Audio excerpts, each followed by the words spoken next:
공간과 도형.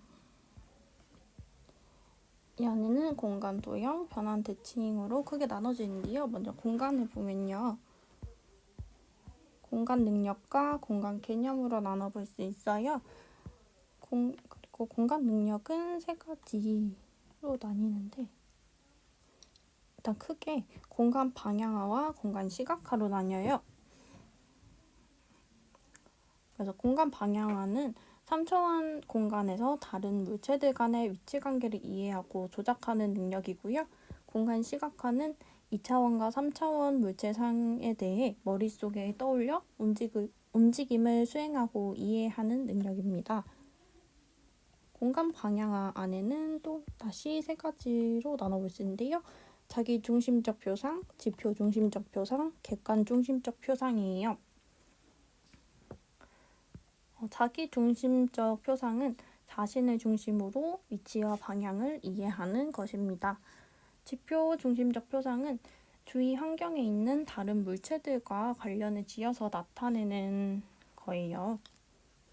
객관 중심적 표상은 3차원의 세계의 모든 물체 간의 관계를 일반적이고 객관적인 참조의 틀을 사용해서 나타내는 건데요. 대표적으로 지도를 통해서 보물의 위치를 찾도록 안내한다거나 그런 것이 있습니다.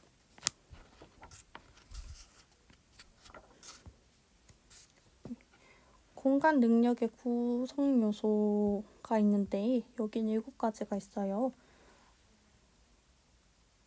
이 요인들은 개별적으로 작용하는 것이 아니라 통합적으로 작용된다고 보았습니다. 구성 요인에는 눈과 운동 협응, 형태 바탕 지각, 지각적 향상성, 공간 내 위치 지각, 공간 관계 지각, 시각적 변별, 시각적 기억이 있습니다. 다음으로 공간 개념으로 넘어갈게요. 공간 개념은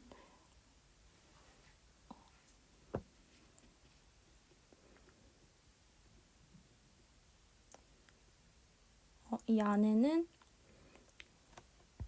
근접성, 분리, 순서, 개폐가 있고 기하도 있는데 먼저 근접성은 가깝다 멀다와 같은 위상적 공간 관계로서 물체들이 얼마나 가까이 있느냐, 어디에 있느냐, 어느 쪽에 있느냐에 대한 개념입니다. 분리는 한 물체에 다른 물체가 붙어 있는지 떨어져 있는지를 이해하는 것입니다. 순서는 사물이나 사건의 서열을 의미하는데 순서의 위상학적 관계 이해는 근접 분리의 이해를 전제로 하며 앞뒤, 옆, 다음에 사이 등의 공간적 관계의 이해를 포함합니다. 개폐는 주변 사물에 의해 둘러싸여 있는 것을 의미합니다. 그래서 안 밖의 개념을 알기 전에 먼저 열려있다 닫혀있다의 개념을 이해해야 한다고 합니다.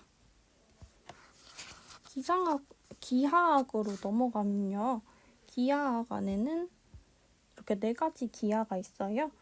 위상학적 기하, 사형 기하, 유클리드 기하, 좌표 기하가 있는데 먼저 위상학적 기하는 공간이 수축되거나 확장되는 고무줄 같은 공간에서 도형의 특성을 알아보는 기하예요.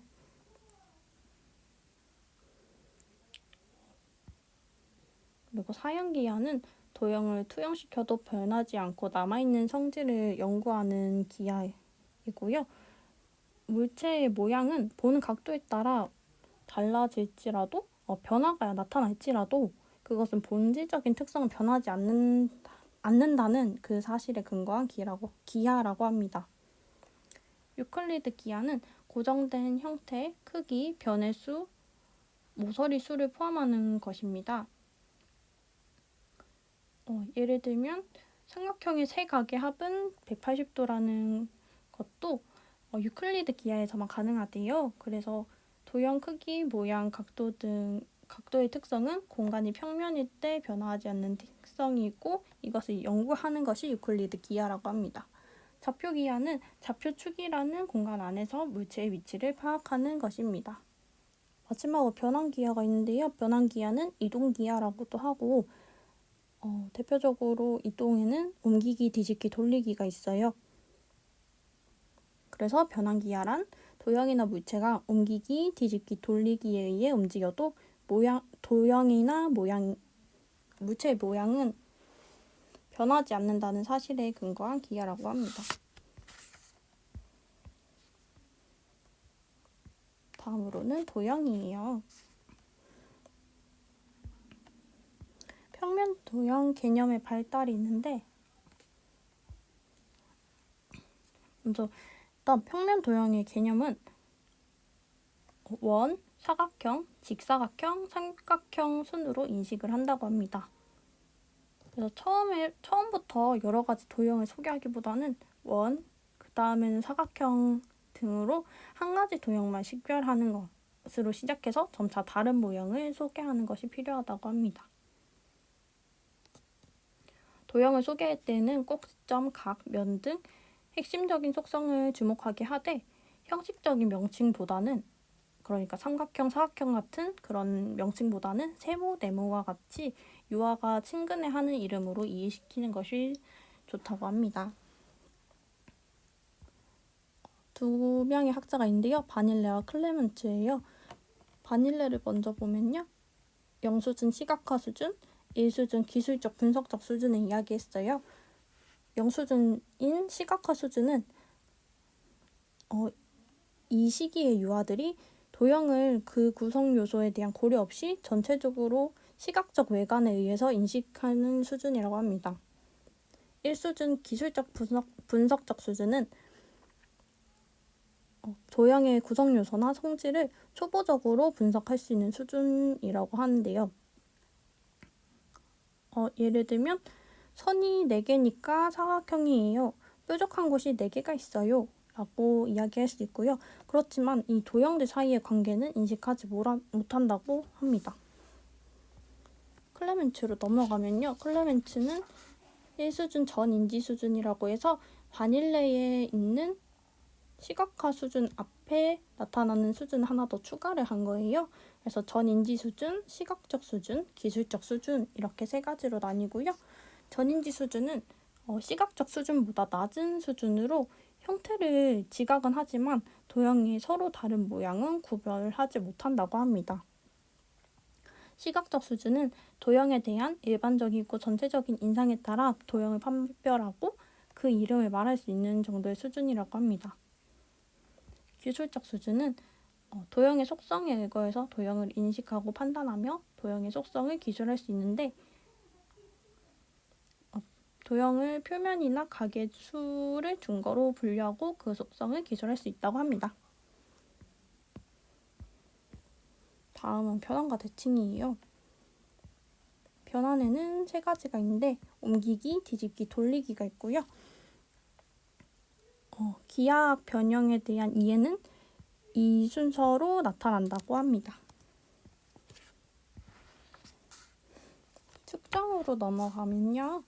측정의 의미를 먼저 알아볼 거예요. 측정이란 사물의 속성을 알고 그 속성을 특정한 단위로 세어 수를 표현하는 것이라고 합니다. 그래서 이 측정에는 비교하기, 순서짓기, 측정하기 이 순서인데요. 이 순서로 발달을 한다고 합니다. 비교하기는 시각적 비교, 직접적 비교, 간접적 비교가 있는데요. 먼저 시각적 비교는 눈으로 보면서 비교를 하는 것인데 크기의 차이가 분명할 때 사용이 가능합니다.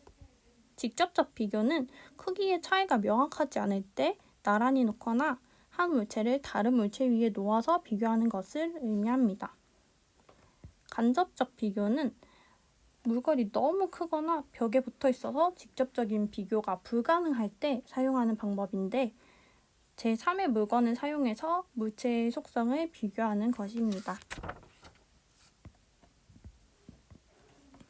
순서짓기는 단순서열, 복합서열, 이중서열이 있고요. 순서짓기라는 것은 물체가 3개 이상 있을 때 물체의 속성을 비교함으로써 속성의 차이에 따라 물체를 순서대로 배열하는 것을 의미합니다. 먼저 단순서열은 가장 기본적인 것인데 3개 이상의 물체를 한 가지 속성에 따라 배열하는 것입니다. 복합서열은 3가지 이상의 물체를 2가지 속성에 따라 순서를 짓는 것입니다. 이중서열은 1대1 대응을 사용해서 두 집단의 사물들을 순서적으로 배열을 하는 것입니다. 즉, 두 집단을 짝을 지어서 순서를 짓는 것이라고 할 수 있습니다.